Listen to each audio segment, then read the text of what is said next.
Good afternoon. All right, so we are doing the third and final test.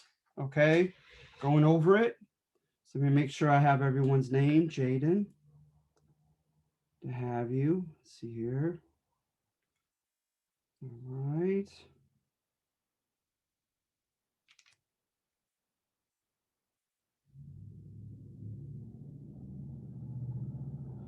So are there any questions before we dive into the final test?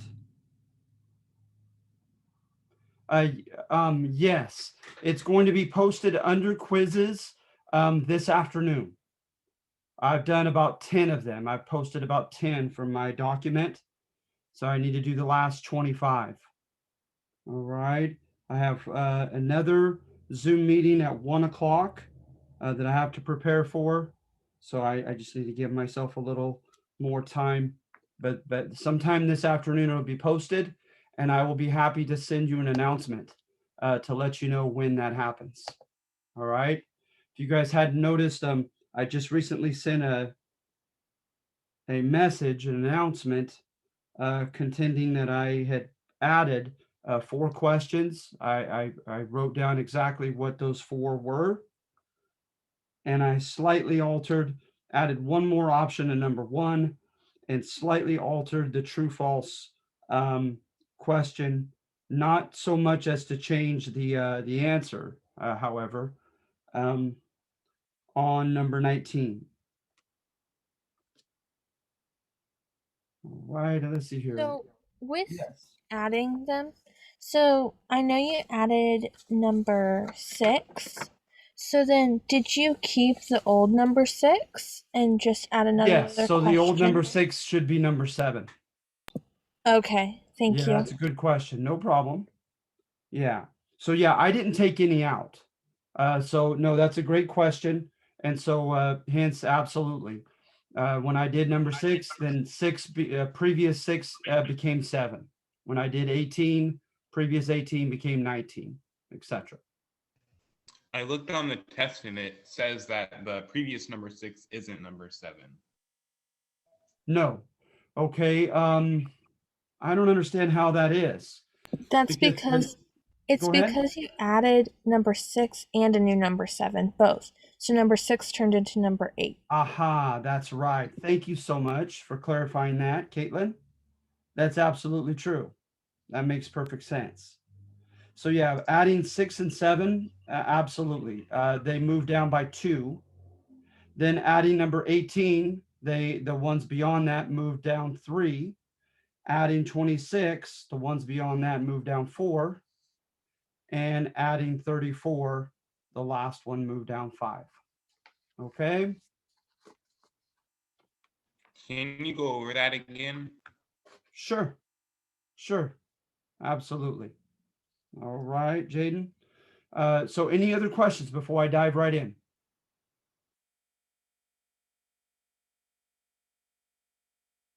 Sure. That's acceptable to me, Rudeep. Rudeep asked if he could utilize the argumentative sections because they in themselves, right, cite multiple sources.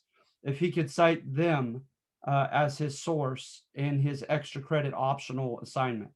Why not? Absolutely. That's fair. No problem. That's a good question that I'm glad you asked because that might be pertinent and helpful to other people as well, Rudeep. So well done. Can you please repeat the question he asked? Sure. So in the event of doing the extra credit assignment, right? I asked you to cite a source. He asked if he could cite one of the argumentative assignments instead of like an online source. And I'm okay with it Thank you. because the Okay. assignments in and of themselves, right, cite several sources. So sure. So it's just another secondary source. All right, so that works for me. All right, anybody else before we dive in? All right, so the first 2, okay, getting right into the test. I don't know if you have it available or just write down notes for it. The first 2 with Andrew Jackson's reign, right, from 28 to 36 in the 1800s. how were things democratized? Because remember, with Andrew Jackson's time period, it was supposed to be the era of the common man, right? That's court history of it anyway. So there were some supposedly democratizing trends at that time, right? Society was becoming more and more fluid, supposedly, more and more egalitarian, everyone on equal footing, more and more in line with venerating or praising the common man, rising from rags to riches, in particular, the frontier common man, right? And he rose up on that image and from his background and some say temperament. So let's see here. So firstly, right, the text will tell you that enfranchisement, right, citizenship. Remember, that was a compromise by the founding fathers, left up to every state. Nearly all the states in the East, right, and those developing and becoming states in the West, for that matter, they democratized their franchise. Who could be citizens? Now, they did not extend it to people of color. They did not extend it to women, not to Native Americans. Okay, but what they did do is they took away property requirements for being a citizen. That goes back to English common law. Hamilton wrote and spoke about it. The idea that you ought to have a stake in society, you ought to be a home-owning, tax-paying, responsible citizen, responsible person of the republic, right? Before they entrust citizenship to you. And so now at this time period, the common renters, the common non-homeowners, right, property owners now could vote, ostensibly could run for office and participate in politics, right? In particular, as one facet of citizenship. Also, right, the electoral system. Remember, we have initially actual electors who vote for the presidential candidates. They let it be known what party they stand for, right? And then they're voted for. They largely began popularly electing the presidential candidates, but still by way of the electoral system.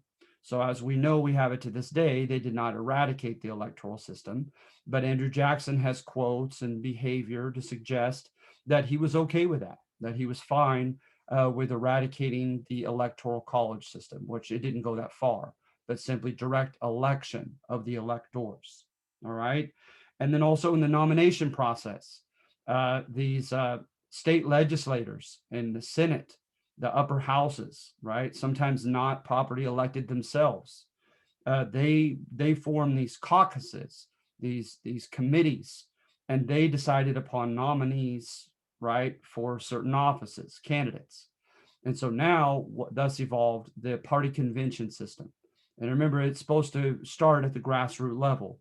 The party lets it be known in your local area where and when a convention is to be held. If you're a party member and a citizen, you can come and you can nominate any other citizen you like for that office. The winners at the local level go to a higher level. The winners there go to an even higher level, etc. So theoretically, right, Joe Bob can now run for office and be put on the slate of candidates. All right. So these are all ways by which society supposedly became democratized.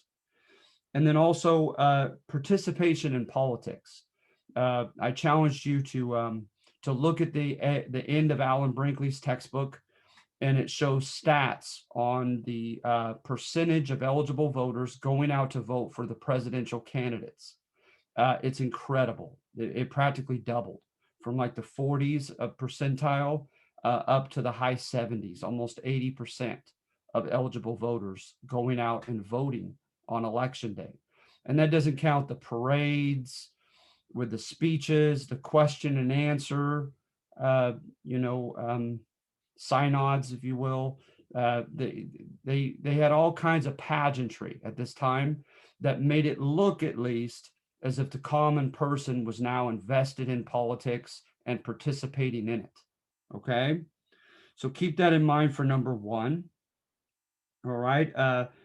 Then with number two, let's see here. How was Jacksonian era not democratic? Well, for one, we've already kind of mentioned, right? is that this really just helped the single demographic of poor white men. It did nothing for women. It did nothing for people of color. It did nothing for Native Americans. All right. And not to mention, right, there was a strong sense of tyranny of the majority in the culture and the behavior stated certain observers of that time period, like Alexis de Tocqueville, right, in his famous Democracy in America book when he was traveling through the United States. Now, granted, he only touched about 5 states, if that, but nevertheless, he felt like he saw enough to be able to, firmly characterize the American people of that generation. And of course, that's arguable to historians. But nevertheless, his perceptions, his ruminations on why he thought Americans were this way or that way is a very interesting read. I would highly recommend Democracy in America as a book, as a classic, literally, to read in your spare time. Um, and then, so with the tyranny of the majority, remember, as he said that you wanted to fit in, right? Yes, it is. Yes, Rudy, this will be posted. Okay, no problem. And so, he said Americans love to organize and unite all kinds of fraternal organizations, right? Of, vigilante groups when they're lacking police powers, fire departments, groups that shared certain hobbies or did the same thing for a living. Of course, political committees, right, at the grassroots level, supporting a certain party and or a certain candidate and or a certain cause. And so he said, Americans love to unite. They were very gregarious, right? But he contended that there tended to occur kind of mob psychology, right? Where they were always looking for a scapegoat to cathartically direct their anger toward. And so there was kind of anti-intellectual sentiment. There was anti-foreign, especially European sentiment. There was anti-African American sentiment, anti-Native American sentiment. People would say there was still misogynistic chauvinism toward women, okay, and amongst the popular crowd, if you will. And so a common term he used was putting on airs. If you try to differentiate yourself from the crowd in some way, in a manner that conveyed that you thought you were better than the crowd, right? He said you would surely incur their wrath, right? And so hence, the 50% plus one is not, infallible. The majority of people can oftentimes become just as tyrannical as a single monarch. Remember, I used the term, the expression, sometimes democracy is like 2 wolves and 1 lamb voting on what's for dinner. They're going to elect to eat the lamb, right? So at any rate, tyranny of the majority. He was concerned about that. All right. And so remember, I also mentioned the term populism. This is my subjective take on populism because it can mean so many different things. Every time I think I have a definition of it or grasp of it, I read something new that expands my horizons. But for now, I subjectively hold it to be a system in which it's quid pro quo, right? You scratch my back, I'll scratch yours, whereby politicians are going to appeal, right, to people's emotional and logical buttons, right, in order to gain their vote. It's simple as that. And this has been part of the critique of democracy, representative democracy, for at least as old as Aristotle. All right. And so sometimes, right, the candidates would appeal to what we would call the lowest common denominator. Oh, you hate Native Americans? All right, I'm going to write on that as your politician. I'm going to promise to punish them, to confiscate their property, et cetera, right? To be intolerant of them even trying to assimilate and integrate into our society, et cetera. And so you had to worry about that as well. Those are all facets of the dark side, we would say, right, by today's standards, of the Jacksonian era. And so we've covered 2 and 3, all right, as well. And so Andrew Jackson, he was just the man for this, right? Scots Irish, remember the stigma that had been placed upon the Scots Irish during the War for Independence, the generation just before his. They were seen as like defiant scum of the earth by some of the gentrymen of the South. They had been a colonized, poorer people, right? They had been known for their libertarian beliefs, right? Government don't tread on me, very distrustful of any authoritative figures, especially beyond their locale, coming in to tell them how to live and taxing them, etc. You had edicts from like the Carolinas stating that the Scots-Irish were not welcome to continue to move on through the Cumberland Gap into the Appalachians, into present-day Kentucky and Tennessee, which many of them did, and including Andrew Jackson's parents. So we had that demographic behind him. He was poor as well. He was orphaned by the time he was 14 at the end of the War for Independence, right? And then he just apprenticed himself to one person after another to rise, right? And he used the standard means of rising at that time period. It was not through academia at that time, but it was mainly entrepreneurial or through the legal system. And he did both, right? So he became a slave trader, a cash crop farmer. He gained access to credit. He apprenticed himself under a lawyer. He dabbled with and defended land surveyors, right? And he engaged in land speculation, etc. So he could call himself, right, a common man, a common, poor, self-made man, as Henry Clay coined the term. And so this generation was perfect for him. He was perfect for that generation. His background.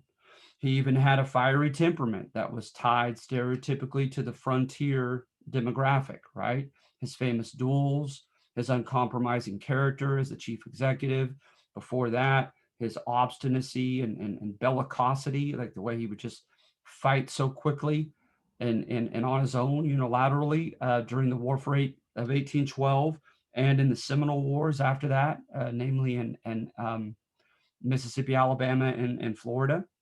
So one historian, Richard Hofstadter, states, of course, this guy was for democracy, for democratizing our republic, because offices fell to him like ripe fruits falling out of a tree. The people loved him, right? He had this air about him. So at any rate, you have those components of 1 through 4. Remember, for 5, Alexis de Tocqueville, he was not always praising Americans. He was enamored. He was very interested, right? But you could have your interest piqued at a zoo, right? Your interest could be condescending, like, oh, what interesting little animals. And so he, for one part, I remember him saying that he was concerned with too many of the institutions becoming too democratic, and that they needed to keep some type of aristocracy to hold the common people in check. And he mentioned in particular judges and the judiciary branch. All right. So keep that in mind for number 5. And then with number 6, his famous claim at the beginning of his book, right, is what struck him as the most salient, what was stood out the most to him, right, everywhere he went, was a general equality of condition, right? And now remember, relative to France, maybe that makes sense, right? Comparing it to France, where there was a much greater dichotomy even after the French Revolution between the rich and the poor. So with him, he thought, man, most Americans are a bit poor, but nowhere near like the poor homeless paupers back in France. And they have this air about them of expectancy, almost entitlement, that they are going to achieve the American dream, that they're in the perfect country to do so, those in the West in particular, and that they expected, right? The term is expected capitalist. They expected to join the business and land owning upper middle class, if you will. Okay. And he said that they were just insatiable in their desire to get there. He half jokingly stated that an American would begin building a house on a plot of land, and before the roof was finished, that American would be dissatisfied with the house and want to sell it and move elsewhere to bigger and better, greener pastures. And so, at any rate, Edward Pessin and other revisionist historians today, right, they look at this and they don't see evidence of a general equality of condition, right? Because remember, equality of opportunity is one thing, and that's even arguable. but equality of condition, right? That everybody was virtually in the same socioeconomic position. There's not a lot of evidence for that, according to Pessin and historians like him in their books. All right. So that may have been exaggerated, or again, he saw at the very most 5 states. No problem, Madison. I'll be sure to get your name on here. Okay. So, all right. Thank you for letting me know. So let's see here. Numbers 1 through 6 we've covered. Popular mandate, right? That's a term that's going to be utilized by certain presidents, right? Teddy Roosevelt, Donald Trump, and Andrew Jackson, whereby it's going to look as if they're doing something that is, either controversial and or unilateral, right? Like on their own amidst our system of checks and balances. So Andrew Jackson refusing to sign for the institutionalization of the Bank of the United States. He claimed that he had a popular mandate not to do so, right? Not to extend it. That popular prejudice went along the lines of viewing the Bank of the United States as a plutocratic institution, an institution that catered to the wealthy, to the big businesses, the big bankers and lenders, etc. And so he fought against and kept from, reviving the Bank of the United States. And I remember he encouraged the establishment of what would later be called wildcat banks, local banks that lent recklessly. I think of like the 2008 bubble, right, with houses. People that by their income, by the value of their assets, or that they could use as collateral on a loan, these were risky loans that these wildcat banks gave, but it's what the people wanted, right? And so, and then another case of that would be the Trail of Tears, right? He went against a judicial decision, the Worcester case that defended the Cherokee, stating that a federal treaty supersedes a mere state law that tells them they have to sell their land, right? And he ignored it and forcefully had the Native Americans forcefully removed in the infamous Trails of Tears. And in doing so, right, he used this paternalistic rhetoric that they are the ward of the state, citing the McIntosh case like an orphan child, right, or someone in an asylum with no caretakers, etc., and that assimilation was impossible between them and the Anglo-America. And because assimilation was impossible, conflict was supposedly inevitable. And in the midst of that eventual conflict, the Anglo-America would inevitably win. So hence, in order to preserve the Native Americans, even if they weren't aware of it, he was going to force them to move westwardly to Arkansas and Oklahoma, Indian Territory, supposedly for their own good. But again, he also contended that it's what the popular mandate argument, it's what the masses of American citizens wanted, was to force through eminent domain laws the Cherokee and other civilized tribes to sell their lands back to the states. Okay, so let's see here, 7. So and we're into 8. I believe I've covered 8. Okay, on the Trail of Tears. Okay, any questions so far? Can you give a little more clarification on number 8? Yeah, so remember, there was a lot of anti-Native American sentiment at the end of the War of 1812, right? The Jacksonian period enfranchised a lot of poor whites, and a lot of poor whites were resentful toward the ensconced privileges of the planter class. They're developed at the end of the War of 1812, a group of parvenus, of nouveau riche planters who got free or cheap land in the Mississippi Delta, for instance, down into the Deep South. There was a, quote, glut in slaves, And so the prices went down and they became affordable. You have wildcat banks coming and offering affordable, available credit, because it takes money to make money, right? You need a loan to begin that business. You have the invention of the cotton gin, right, coming up, and that's really going to enhance the incentive, right? This machine that quickly, efficiently, cheaply extracted the seeds from the short stapled cotton. uh, it gave the incentive to Southerners to try to buy slaves and engage in cash crop cotton production. And then, of course, at this time, the Northeast is beginning to industrialize with Samuel Slater and others a generation before. Now you're experiencing the beginnings of mass production. And so, particularly in the textile field of clothing. So there was a demand for that cotton, as well as the textiles in English cities. So at any rate, it was like a perfect storm, right? Everything was leaning toward this establishment of this older established as well as nouveau riche planter class in the South.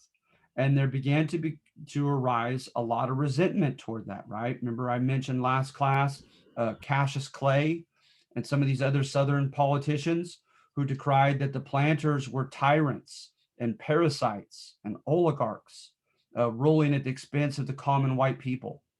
And so there was a great demand. So when you have enhanced expectations during Jackson's time period, right? The president now is our man. He's promising us lands and credit, right? And all these other incentives, and this sense of being marginalized by the planter class.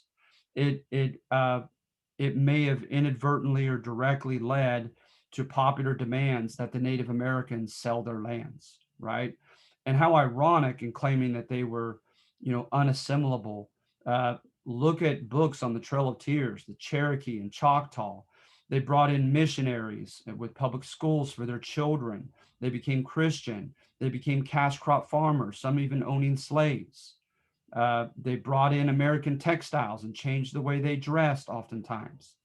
And so they already were assimilating, ironically, but nevertheless, there was still that, that anti-Native American sentiment rolling over from the War of 1812 and the Seminole Wars, etc. And so, you have all those factors and then some contributing to this popular demand to take the Native Americans' lands. All right. And not to mention, you can't avoid great man history. Certain leaders of the military, including Jackson before he became president, placed great pressure upon the native tribes to sell as much land as they could possibly, coax them into selling.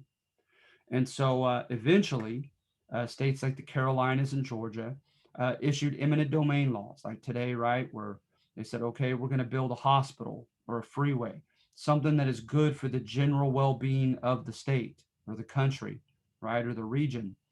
And because it supersedes your private interest, the local or even federal government can demand that you sell that land at market price back to the government so they could use it for a common, uh, you know, common infrastructure-based uh, service to the general welfare of people.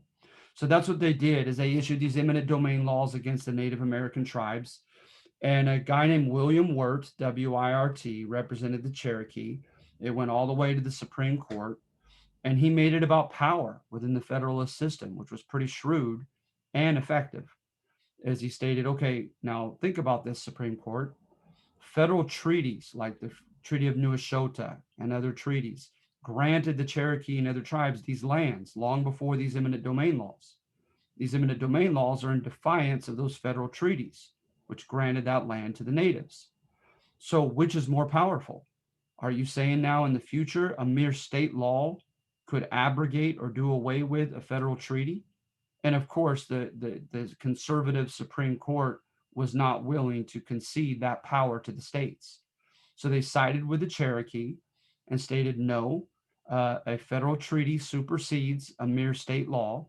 And so according to these treaties, that land belongs to them and they don't have to sell it. And Andrew Jackson intervenes and says, I'm sending in the military as commander in chief because we're in a virtual state of emergency. There's going to be rebellion and violence against the Native Americans over this decision. And for their own protection, I'm going to move them forcefully to the west into Indian territory for their own survival, for their own good. And also, he said there was clearly a popular mandate from his citizens that they wanted that land within those states. All right. So, did I answer your question, Jaden? Yes, thank you. No problem. All right. And so, And yes. I wanted to clarify on number 1. So you were saying that the electoral system was not abolished during the Jacksonian era, but the presidential candidates were popularly elected? No, the presidential electors were popularly elected. Okay. So Okay, that prior to that, I think it was oh gosh, I have to look back at it. I'm sorry. But yeah, the electors were not popularly elected in all the states from the beginning. A okay. very undemocratic process, much more than today.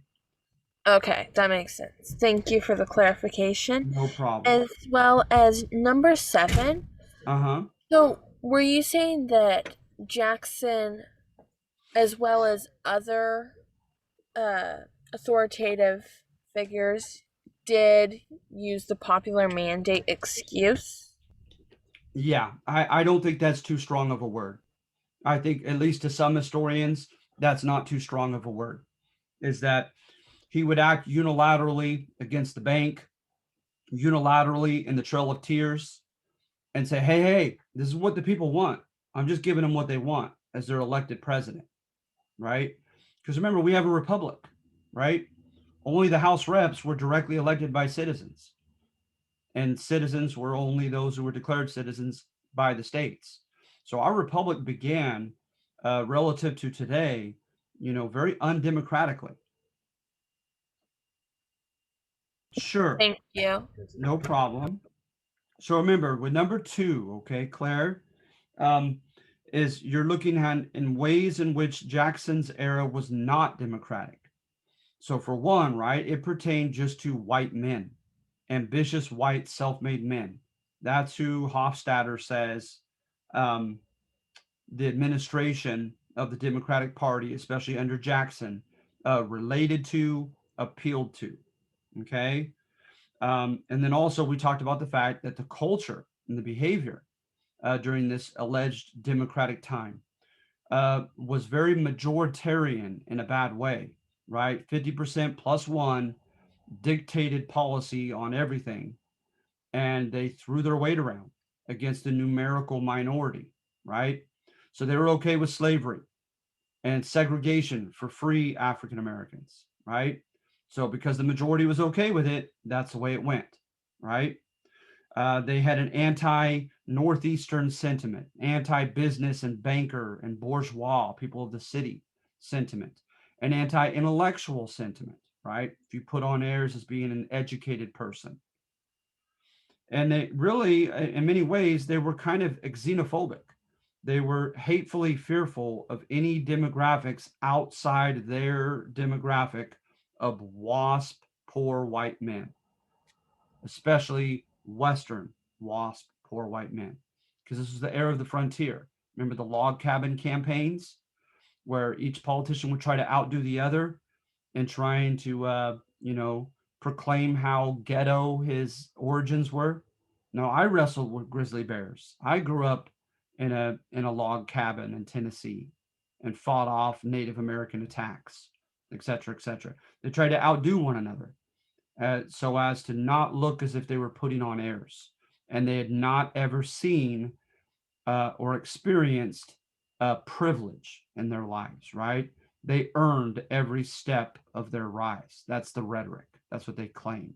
That's the image. Okay. And remember, for number 2, I also use the term populism. Seems to have been practiced quite a bit. No problem, Claire. All right. So the things that you just mentioned for number two, were you Uh-huh. saying that they were Democratic? I'm sorry? Were you saying that the things that you just mentioned for number two were Democratic? Yeah, they were in the sense, right, that they had they had an effect in empowering in one way or another the demos, the common people. So yeah, I use that term democratic rather loosely. And not to Thank mention, to me, democratic is majoritarian. It's majority, 50% plus one, having their way in government with Okay, policy. thank you. Okay. Did I answer that, Caitlin? Be honest. If I didn't, I'll try to keep going. Yeah, you did. I'm just confused because I kind of see them as all Democratic. Well, in a sense that I mean that's why this term the Jacksonian democracy. There's a reason why that term is always not always, but very often utilized to characterize this time period is relative to the generation before, relative to many European and other nations, that there were a lot of changes going on socially, right, with culture and behavior and outlook, and family life and personal decisions, politically with the government, right, and economically with opportunities, right, for advancement, etc. That in all three of those realms that historians put history into, the common people were becoming emboldened, having higher expectations, even sense of entitlement, and arguably gaining more opportunities. But let me qualify that is it's not the common people, okay? Um, it's the common citizen, all right? It's the common citizen. So again, we're talking about WASP, white Anglo-Saxon Protestant, poor white men. Thank you. No problem. This alleged democratization did not touch people of color, women, etc. Did not help them. And you can make the argument that it hurt them, right? The manner by which the majority of white male citizens threw their weight around at the expense of other demographics to get what they selfishly wanted. And to me, that's part of populism, appealing to the lowest common denominator, the base desires, the greedy wishes, the stereotypes, right, and prejudices that the common citizens have, just catering to those such things as their elected politicians. And I think it's fascinating. The question is, who's leading whom, right, in a representative democracy? And there's so many variables to it. It might just depend on case to case. But in this particular case, who was really leading whom? Because you could make the argument, which I make, is that the people were to blame, the common citizens, especially when they're coming out at 80% on election days, right? That's going to make the candidates feel beholden to them to such an extent, right? That oftentimes the candidates were deliberately vague in giving forth their platform when they ran for office, because they thought, okay, if I say such and such, this particular demographic is going to love it, but I'm going to alienate and anger this other demographic in the process, right? And so they were afraid; they didn't want to lose votes. So hence that they were almost, the people were almost the puppeteers in this system. But then you have other historians who contend, right, that people like Andrew Jackson were demagogues, right? They were manipulators of the common people. They could read what the people loved, hated, feared, desired, right? And they pushed those buttons with their rhetoric, right? With what they espoused publicly, but maybe not what they really believed or really privately stood for. They knew what the people wanted to hear, and they told them such, and that they were playing the people, right? For their own enrichment, for their own power, for their own ego, or their own ulterior goals, right? And and for instance, when it came to voting, a lot of people, candidates, kept getting as incumbents voted again and again. Like there arose this kind of deference to people like Andrew Jackson, like, oh, he's better than we are, even though he's one of us, he's the cream of the crop, right?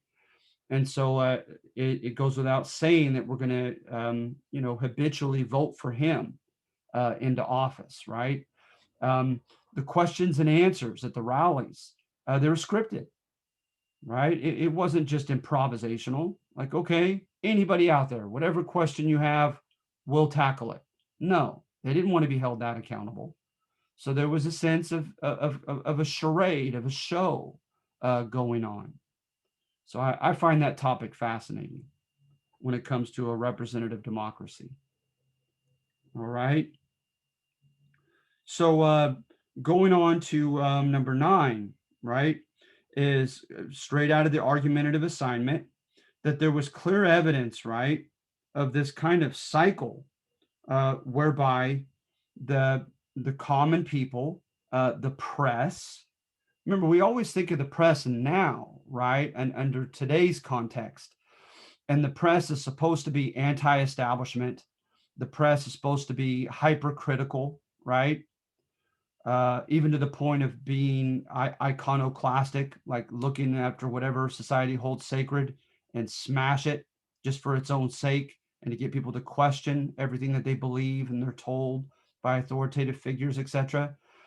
You find the press, you find writings in the press in the 1800s, and you find evidence oftentimes of them catering to what the common people thought or wanted to be told and felt, etc. The same type of prejudices. All right. And so with the press, right, and with these other primary sources of people writing at that time period, you have overt evidence of very racist rhetoric against Latinos, against Asian immigrants, against Native Americans, of course, against African Americans, right? And very condescendingly about women in the mid, we're talking, 1830s here, especially. And so you have the press, it's going to kind of add fuel to the fire instead of trying to get people to question their prejudices and try to correct them. It went right along with them and just arguably threw fuel into the fire. All right. And so yeah, with number 9, that you should keep that in mind, that racism in the 1800s, it was overt. Like, what do we talk about now? Like unconscious racism, systematic or institutional racism, right? What that are much more subtle. That someone who has a business, right, according to the 1964 Civil Rights Act, he can't state, right. I'm laughing because it's so absurd. He can't state, right, no women need apply, no African Americans need apply, right? I want white male employees, candidates only. Of course not, right? But he could do things in a manipulative way, this employer, in such a way as to always seem to be hiring young white men. And so, there are subtle ways. Arguably in the 1800s, it was almost refreshingly just overt. It was so clear. These racist caricatures. Look, for instance, at the racial caricatures of the Chinese during the gold rush. And oh my goodness, you get the most awful political cartoons and depictions of these big Chinese with big buck teeth and eyes that aren't opened, and they're sneaking up and trying to do some nefarious deed because they're allegedly sneaky. The Hispanic or Latino young man, is either depicted as lazy and shiftless or as a violent thief and criminal. It's crazy when you look at some of the newspaper clippings and some of the depictions in the press of non-WASP demographics. And so at any rate, it was overt. And this, of course, is going to contribute, right, to the Mexican-American War and desire for Mexican California in particular. All right. So then with number 10, the Chicano history, right? they're going to oftentimes use what a lot of minority demographics have done in the history books, a combination of conflict theory and a promotion of agency.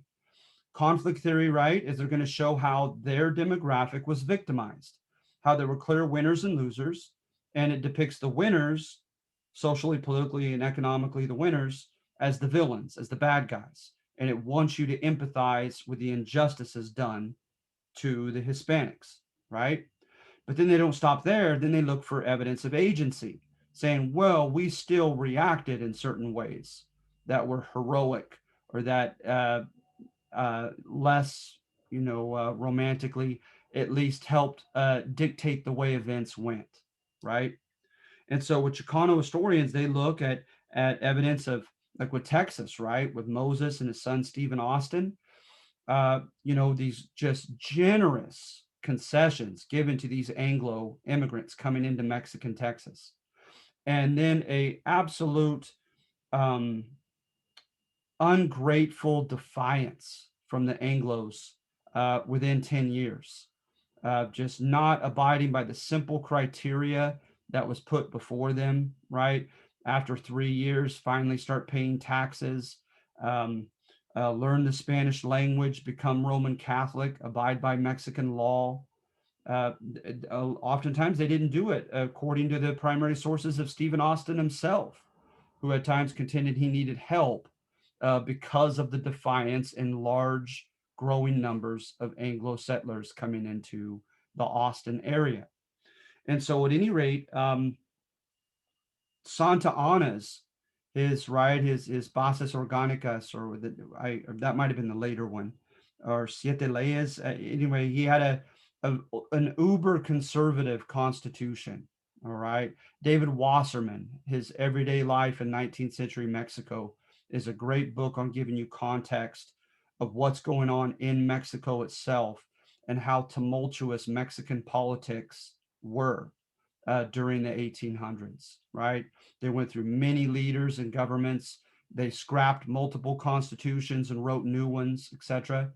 And of course, right, it depicts it in conflict history fashion that made them weak and vulnerable at their upper frontier in present day Estados Unidos and US, right? And that the gringos took advantage of that. So at any rate, this law, right, this new constitution by Santa Anna to Chicanos, it was just a pretext. It was a convenient excuse for a group of defiant Anglos who wanted to take the land anyway, and they finally got their excuse to do so in alleged opposition to this new constitution.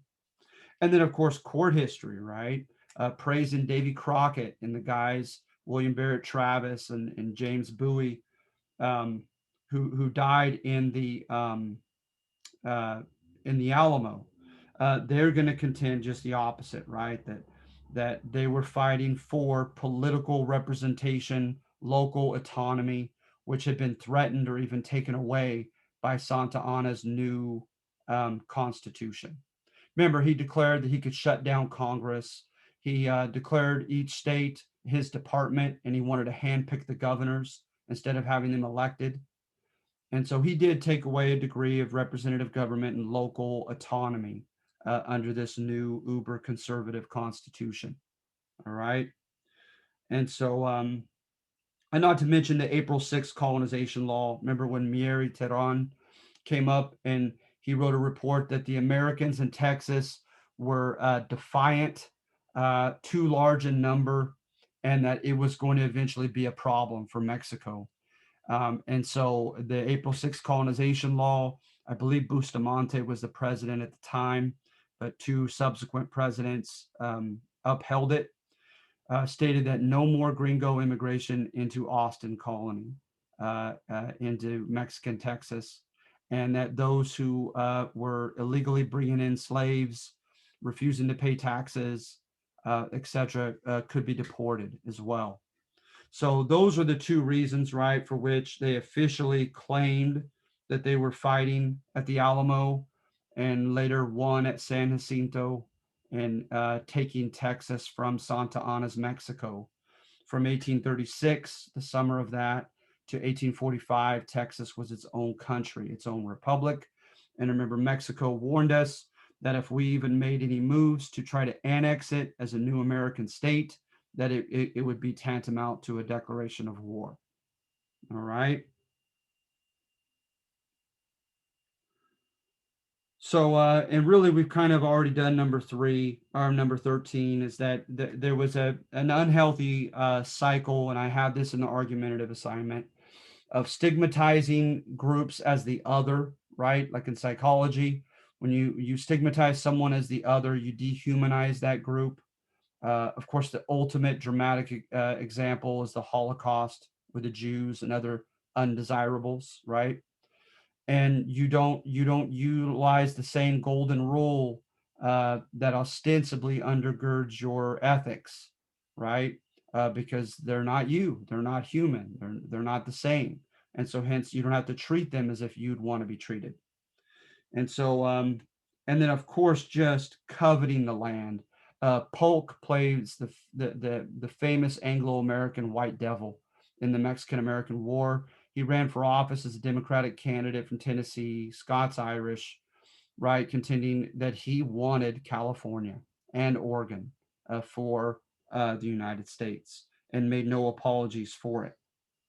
So then you think, right, again, who's leading whom?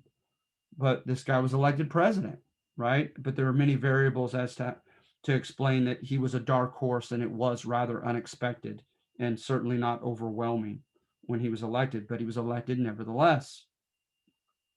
All right. Going on to Frederick Jackson Turner's thesis, starting with 14. Remember his romantic thesis that Americana, what America represents to him, is equality of opportunity for all, right? And that in the East Coast, it was not always present, meritocracy. You get whatever you merit, whatever you earn, you deserve, right? You work for and are talented enough for. But the West, by virtue of it being virtually unclaimed, this empty land, I say empty because it was not, right? And by virtue of the West having equally dangerous conditions and equal opportunities for anybody moving into the West, right? That it renewed American meritocracy. It secured that that's what makes us what we are, is a land of equal opportunity for all, right?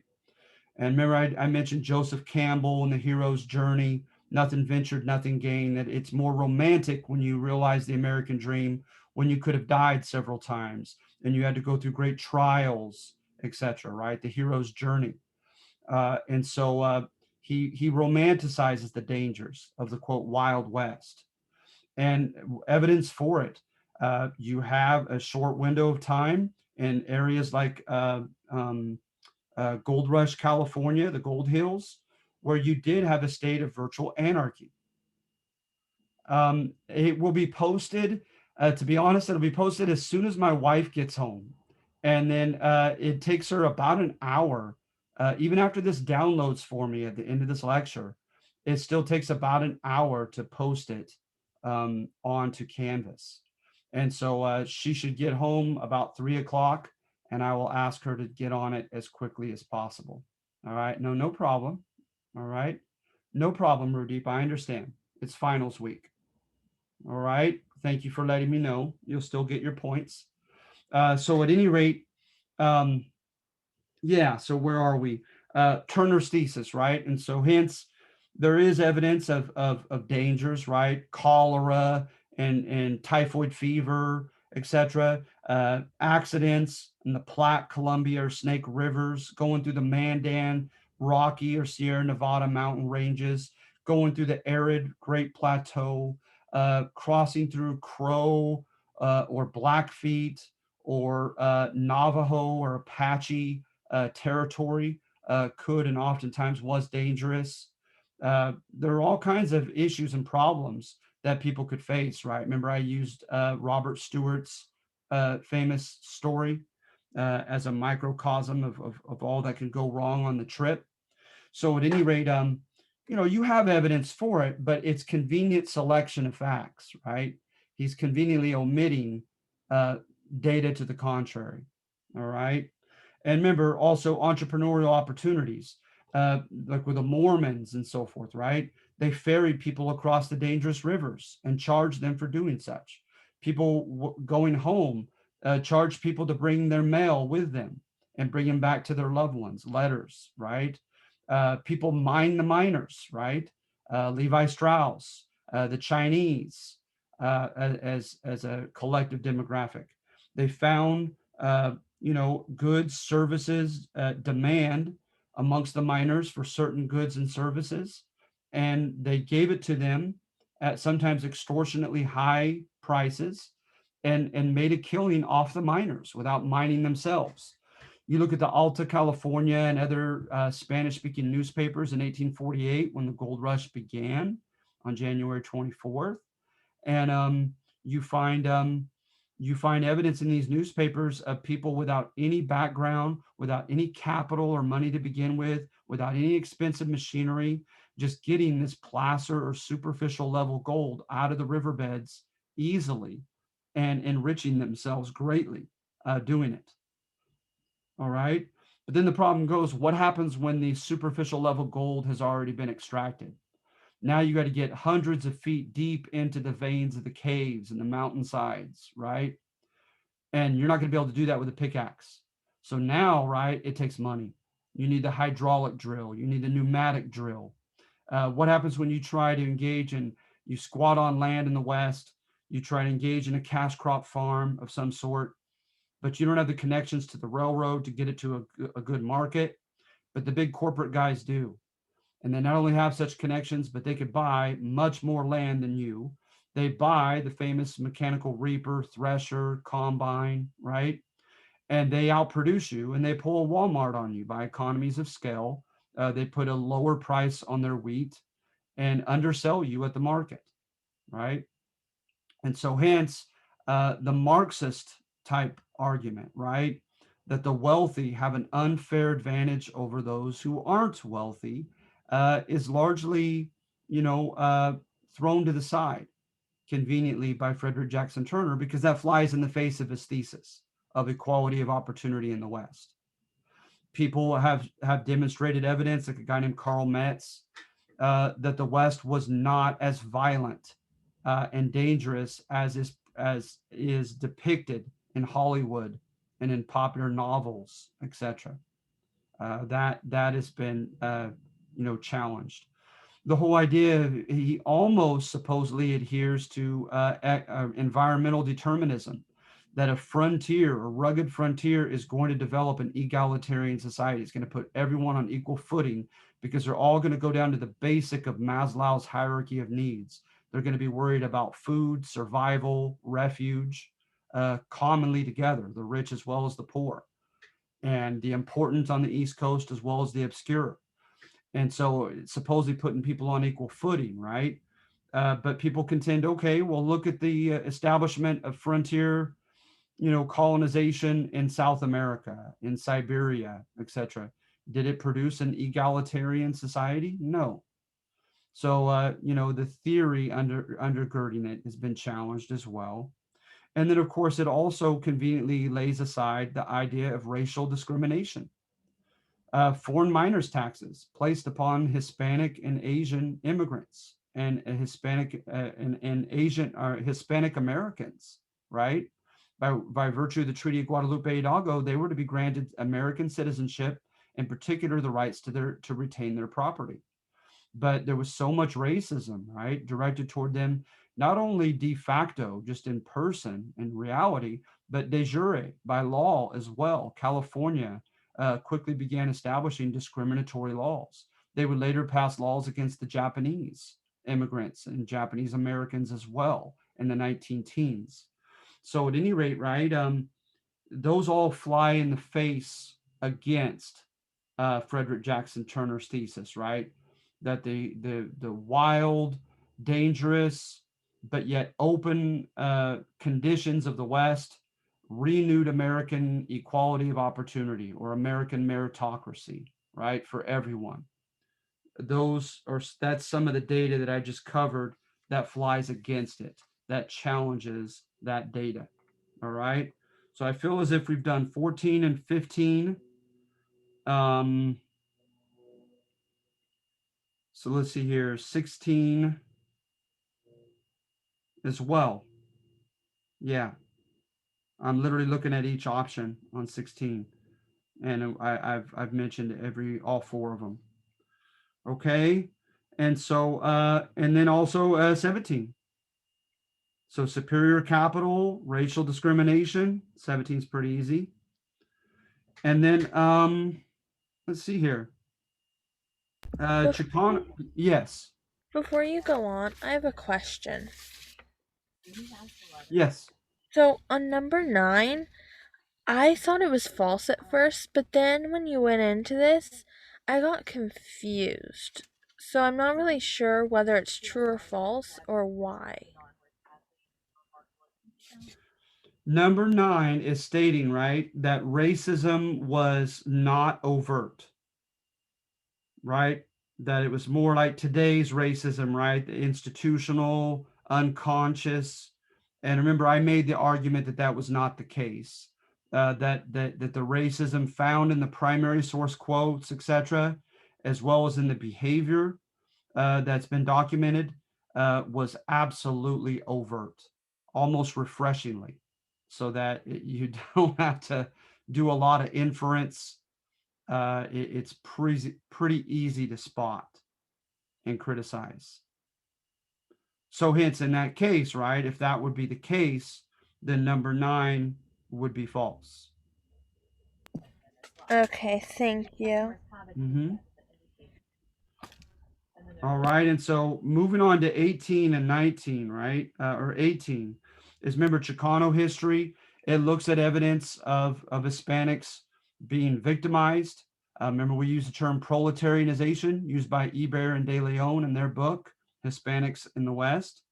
Remember, it contends that they were largely pigeonholed into the proletariat, into Karl Marx industrialized economies, laboring class, menial jobs that didn't have much opportunity for advancement, did not pay well, were not socially prestigious, right? And that they were kind of stuck in that area, that there was at least a glass ceiling. If there weren't actual laws saying in the mines and on the railroad companies that we will not give a promotion to Hispanics, it just happened that way, right? It just happened de facto that way. Okay, and then they were socially stigmatized culturally, and saying that's where they belong. They're laborers. They're not intelligent. They're not ambitious. They can't and won't assimilate. So let's just keep them, right, working in the service sector as domestics, as cooks and janitors, et cetera, et cetera. All right, working in the fields, which came a little later. All right. So let's see here. And then remember that the Hispanics, as far as agency in the Chicano books, is they fought back. They preserved their culture very successfully.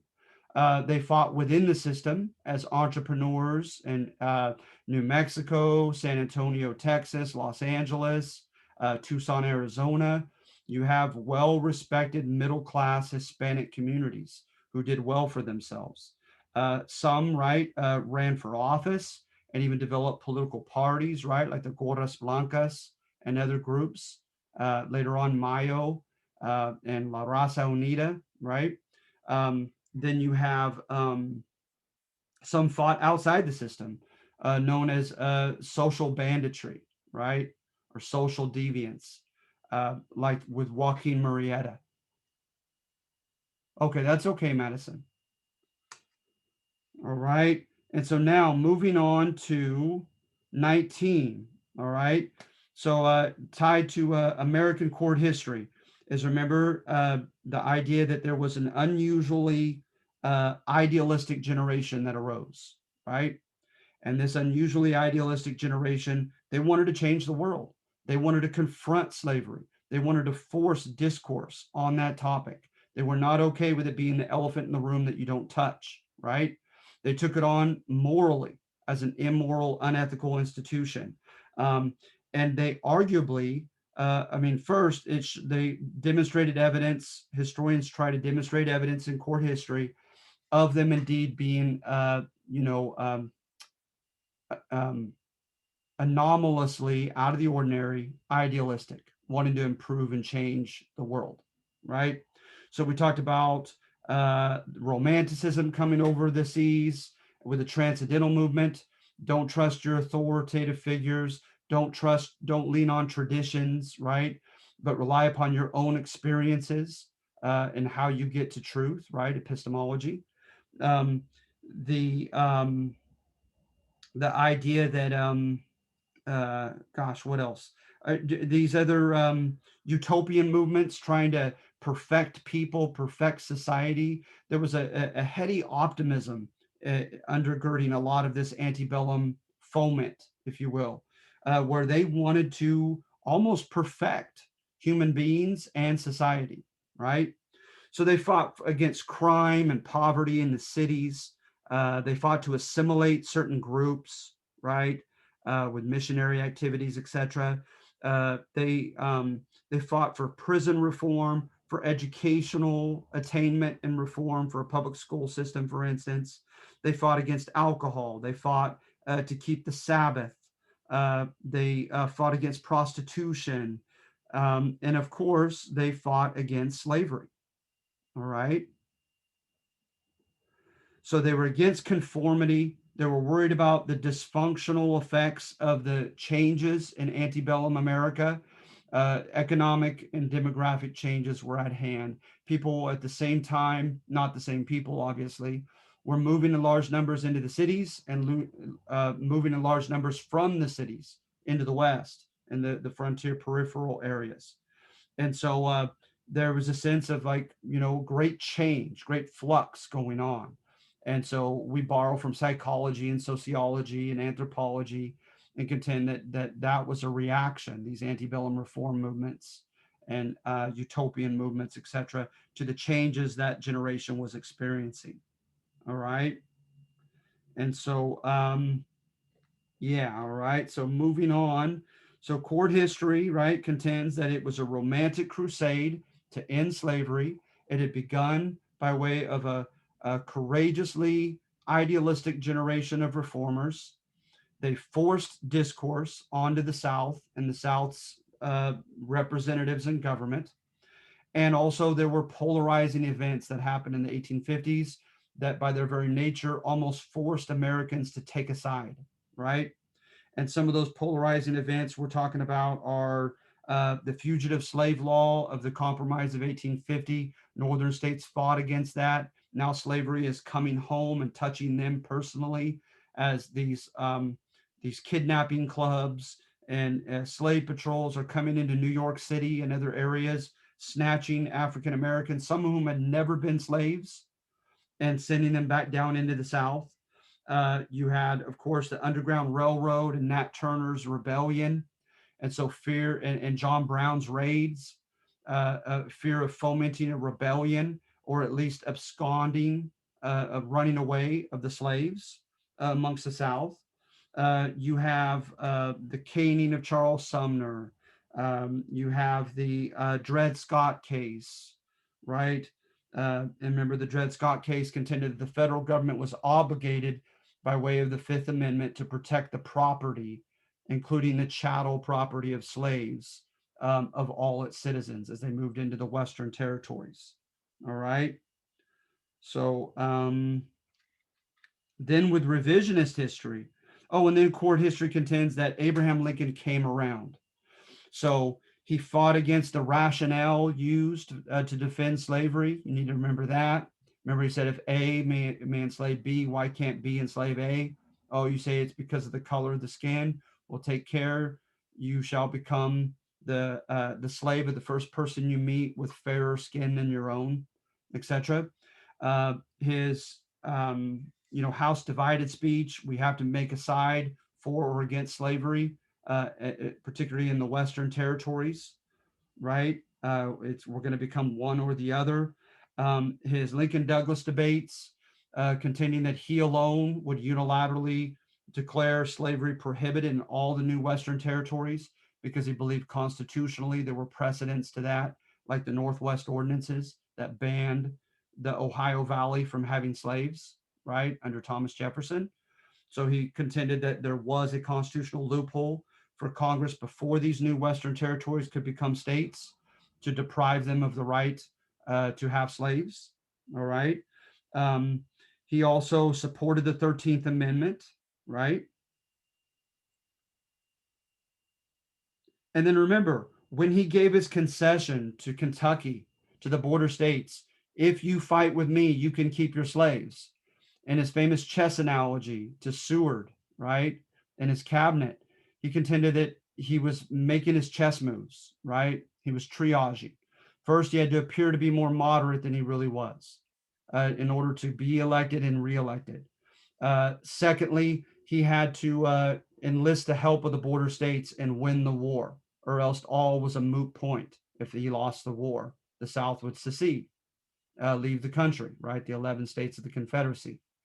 And then thirdly, when he no longer needed the border states and the time was right, and from a position of strength, he would finally free the slaves, right? That was his chess analogy that court historians adhere to this day, right? In defending his actions regarding the border states and letting them keep their slaves during the war. Okay. However, with revisionist data, so remember it's the idea of character development in court history.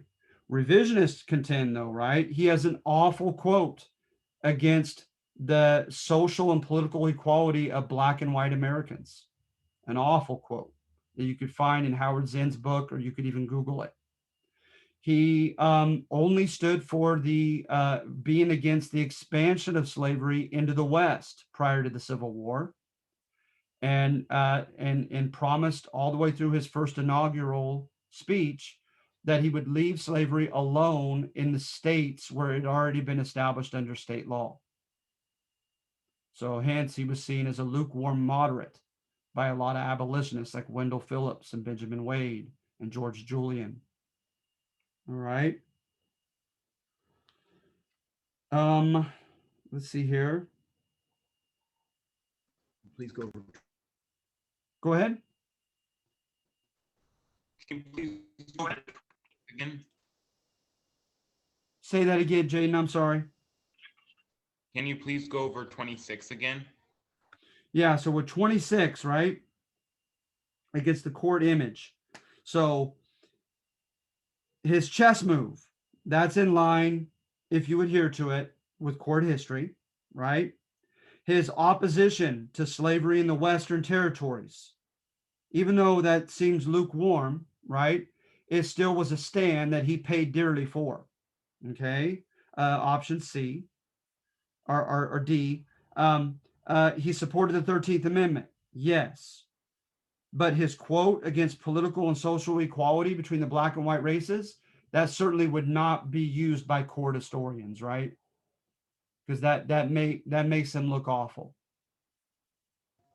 Okay, thank you. No problem.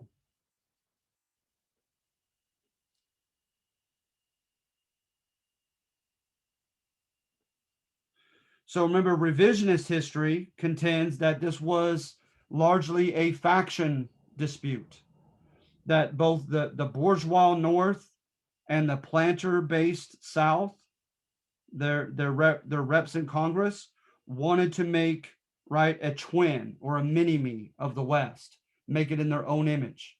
And we talked about this last week or 2 weeks ago, because, right, they felt as if what's good for them economically will be good for those, right, who are doing the same thing for a living in the West, and they could count on them as an ally with future legislation. Okay. Can you please go for number 18? Yeah, so Chicano history. Despite the Treaty of Guadalupe's promises, Latinos lost a lot of their land. They preserved their culture well. They fought back within and beyond the system. Chicano history would not adhere to Turner's thesis. that there was equality of opportunity. Certainly not.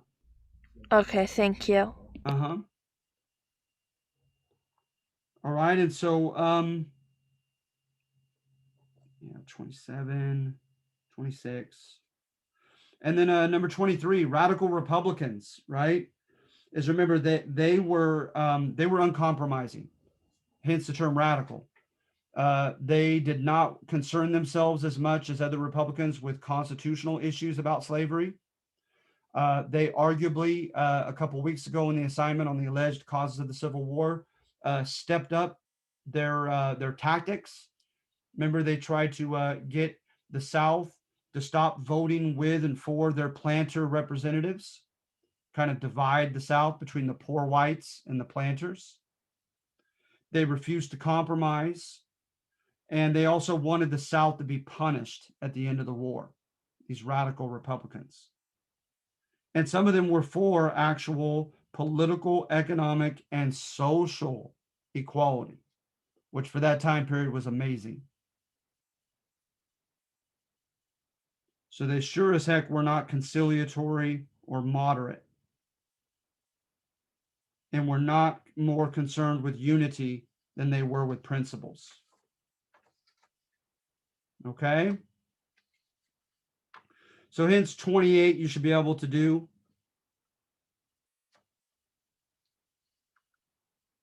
Revisionist history. So what do they look at?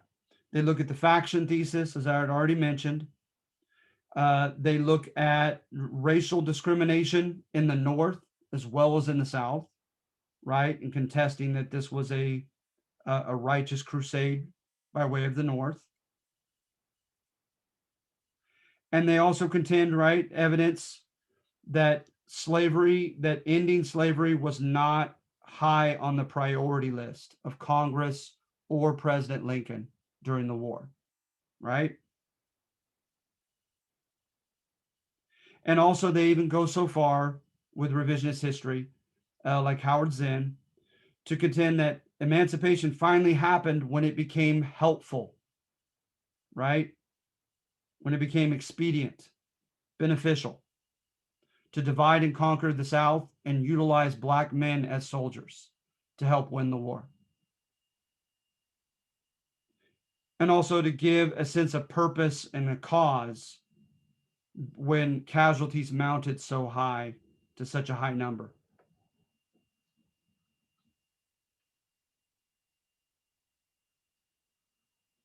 So number 30, revisionist data on Lincoln. Remember his Emancipation Proclamation? I'm sorry, what did that say? I missed that.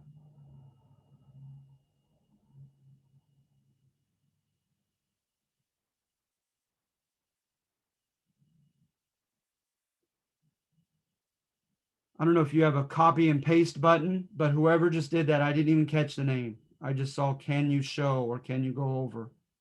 Sorry, I was looking at my test. I think it says, can you go over question 26? 26. It looks like Claire sent that. Okay, so remember with 26 is with court history, his quotes against the Southern rationale for slavery. That's romantically construed. His concession to the border states, claiming that he had a reason for it, but he eventually intended to end slavery in the border states as well. That's court history, right? His opposition to slavery spreading into the West, court history, arguably. His support of the 13th Amendment, which abolished slavery, absolutely in support of court history.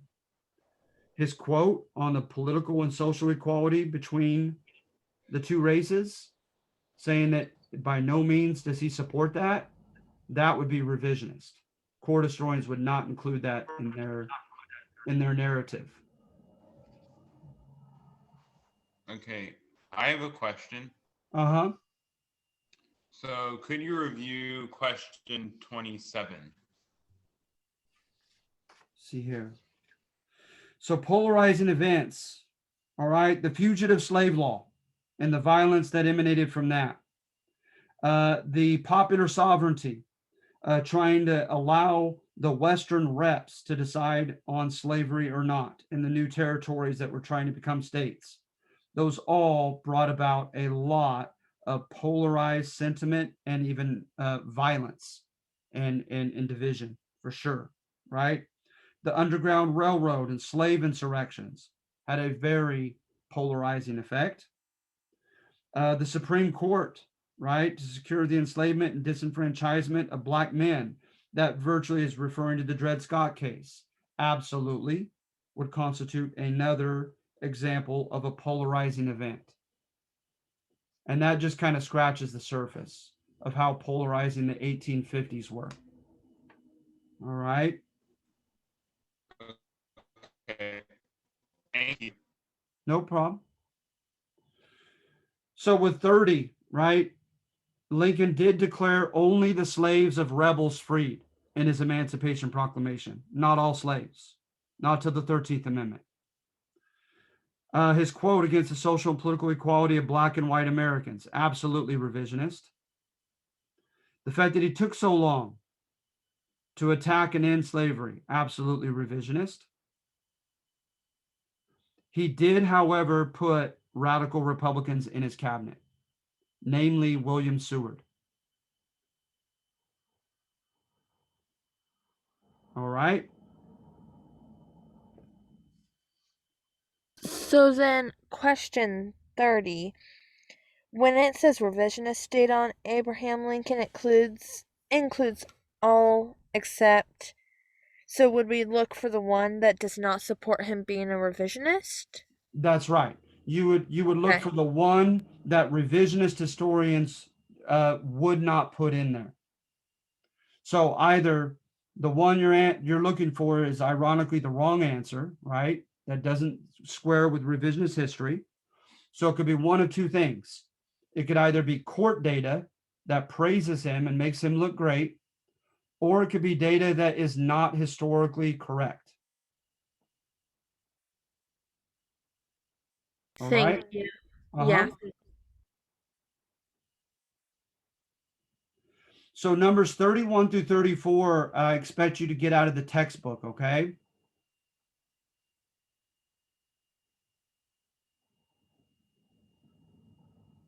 That's supposed to be Brinkley's text, not test. All right. And then number 35, is it or is it not true? At the end of the war, Ulysses Grant's army deprived Richmond of resources, trapped Lee's mobile army, and Sherman helped break the will of the South with his destruction of Atlanta and march through South Carolina, as this began to be a war of total war, utilizing all resources available and not discriminating necessarily between combatants and non-combatants, but declared a war against Southern society, against the South itself. And sadly, that is true. So on question number 32, I was not familiar with the term antietam. Antietam. Yeah, what was that? Okay, Antietam, right? Is okay. Early in the war, the North wanted. Uh, uh, Forgive me if I'm long-winded on this, okay? But I have good intentions. I want you to know this stuff. Is eventually Abraham Lincoln's suggestions proved to be very wise. But one leader of his Army of the Potomac, as it was called, right, because Washington, D.C. is on the Potomac River, did not adhere to it. And it was simply that because we have more men, they had 3.5 times more men and a 9-to-1 industrial advantage.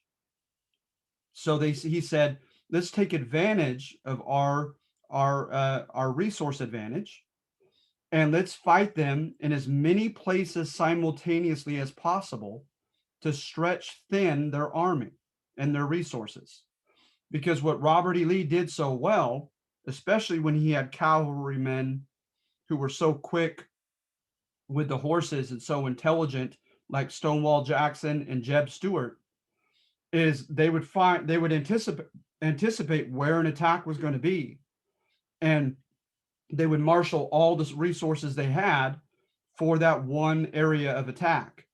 And so hence at that moment they were not outnumbered, right? But if you fight them in multiple places at once, they can't allocate all their men in one place. It's very simple strategy, and it seemed to have worked by the, excuse me, I got the hiccups, by the end of the war.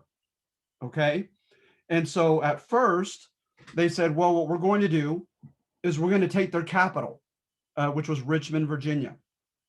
And we're going to try, which did survive as a war strategy throughout the war, is we're going to deprive them of sources, of resources, right?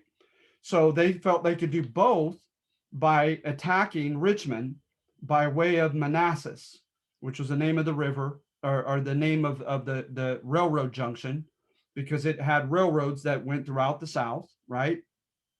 And then also, so that's why Manassas was big. And for the same reason, so was Western Tennessee, and so was the Shenandoah Valley, because they were like conduits, like, you know, like Ho Chi Minh's trail during Vietnam. They were pipelines to bring men and resources into. So they wanted to starve those, right? They wanted to clog those conduits. And not to mention the Mississippi River. They wanted to clog the Mississippi River as well. That's why Vicksburg was so big, and finally winning that city. So at any rate, in George B. McClellan, he doesn't have a good name in history. He had kind of an ego problem. He was praised maybe a little bit too much, and he was too timid in utilizing his men. He trained them very well, but not in actually fighting. And so he went down. He tried to first, the army before McClellan tried to go to Richmond by way of Manassas, and Bull Run they lost, right? The second one they lost as well. So then McClellan is too afraid to go by that route, the land route. So he goes by sea and goes underneath Richmond and begins coming up to Richmond. And he had a chance, arguably, according to James McPherson, a famous historian, military historian of the Civil War. And he misjudged the numbers of Southerners that were defending the Richmond area. And he greatly outnumbered them and didn't know it. And he put a siege on them, which took time instead of attacking it. And then he found reasons that then they finally evacuated that area, but not Richmond itself. And so he started coming up. And so the Southerners, to the chagrin and the fear of Abraham Lincoln, decided to take advantage of the southern location of McClellan's major army and to attack Washington, D.C., right, above them. Because now his army, the Southern Army, was between the nation's capital and McClellan's army. And so McClellan tried to race back up to help defend the capital, but it was guarded mainly by a guy named McDowell and his regiments and divisions. And they held their ground at Antietam. They lost a lot of men. It was in the book and other books. It had some of the bloodiest days in battle of the war. That and Shiloh, that Grant fought. But at any rate, they fought, and there was just high density killing, and the North barely held its ground at Antietam.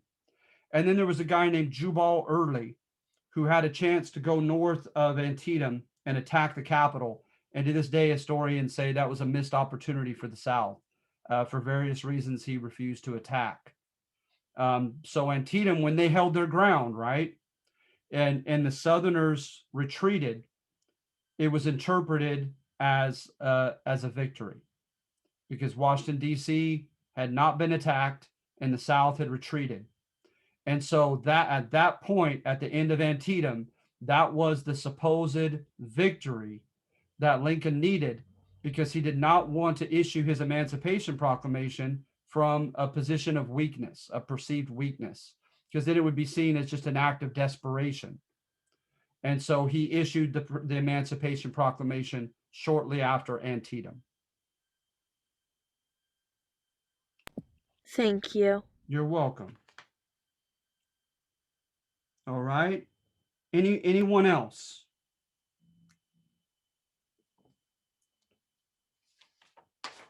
You guys feel Can you prepared? review question What's that, Jaden? 12? Can you review question 12? Yeah, 12. The instructor highlights popular blame for the Mexican-American War and the Bear Flag Revolt in California, suggesting that the federal government was not in the proverbial driver's seat. That is a very subjective claim, okay? I have historians who are better trained and well-read on this subject than I, who would probably, I'm sure, disagree. But that was, I'm just simply asking, was that thesis given in your argumentative assignment? And yes, it was. Okay, thank you. No problem. Anybody else? For question 34, um, would we just can you state the question differently? Like, Sure. Uh, so remember, I'll give you a heavy hint here on 34, okay? Is that all elements of 34 have to be true for it to be true. So if the text, for instance, stated that the North had an economic and naval superiority, that's great, okay? But does it also state that that morale in the Northern Army was higher than in the Southern Army? Right? That they were supposedly fighting more of a just cause to end slavery, right? And does he contend that they had superior generals in the North? Because if any of those is wrong, then the entire question is false. okay. All Thank right? No problem.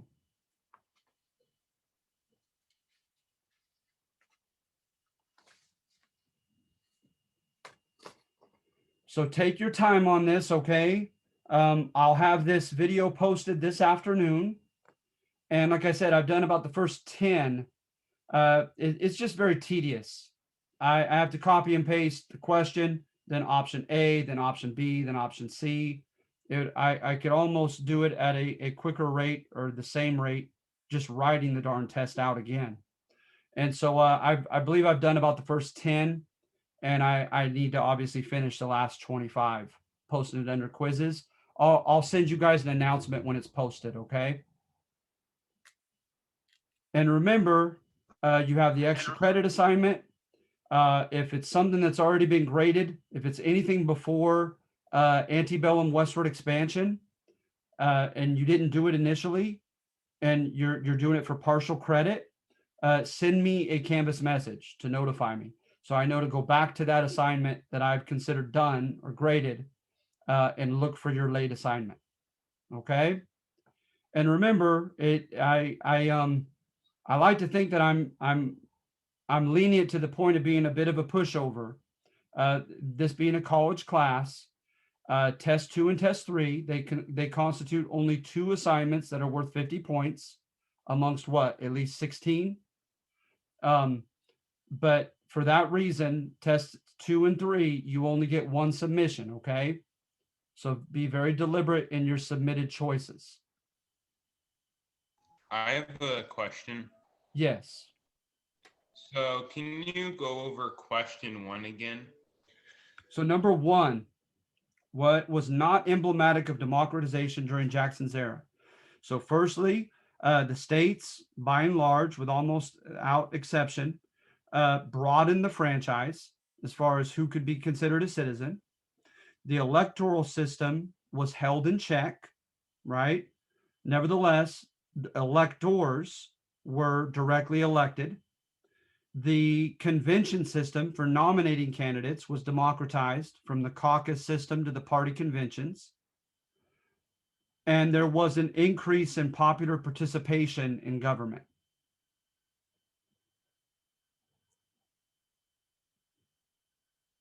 All right. Okay, so on your question? on Canvas, when you Canvas message to the announcement, it says that you are gonna add a option to the test. and I don't really see a difference on the. There's not an extra option on the test. It should Jaden, go through E instead of D. I added the party convention. I should have added the party convention component to it. Okay. On mine it doesn't show that, but I'll go check in Canvas. Yeah. So when you get to the quiz, to the test itself, it should have that. So hence it should go to option E rather than just D. Okay. Thank you. No problem. All right. Anyone else? When will the test be ready? Like I said, I have another Zoom at 1. I have to put in 25 questions, and it'll probably take me a good hour and a half to do that. So again, kind of like this video, it'll be sometime this afternoon, perhaps even in the late afternoon. And Okay. I'll send you guys an announcement to let you know Okay. that Thank it's ready you. to take. No problem. Remember, you guys, because last semester, when it tells me the last day of the semester, right? I had my final and my last assignments due literally that last day of the semester. I took the system literally. It did not accept them, and it was a fiasco. So that's why everything is due on 4/30, okay, instead of 5/1. Even though 5/1 is the official last day of the semester, I'm not going to take that chance again. So please remember that, okay? Everything is due by the night of 4/30, which is just 3 nights away.